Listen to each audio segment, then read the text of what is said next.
bilbili keessan chaarjii amma fixuudhaan akkasumas yeroo onlaayinii fayyadamtan ho'uudhaan sirrattisee jira.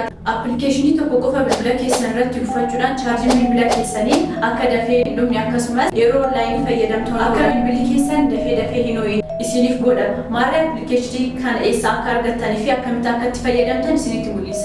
Bilbila keessan irratti buufachuudhaaf duraan dursinee pileestoorii keessan seenna. Iddoo sarchi baarii kana dhufuudhaan odaatee kennee sarchii goona.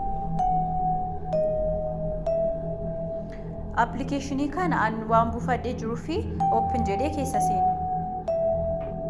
Ammallee iddoo sarchi baarii kanatti dhufuudhaan BHT jettanii sarchi gootan. Yeroo fakkiin kun isiniif dhufu iddoo fakkii kun jirutti kilik gootanii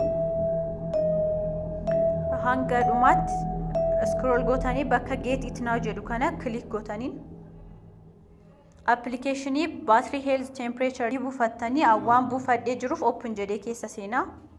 Appilikeeshiniin kun erga kanatti isiniif baname booda irra gadee scroll gootanii temperature alert bakka jedhu kanatti kilik gootanii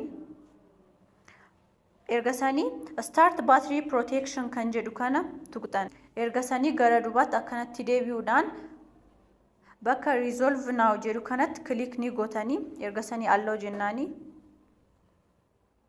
tippiidhaan akkanaa yoo barbaadan follow gochuu keessan akka hin raaffanne.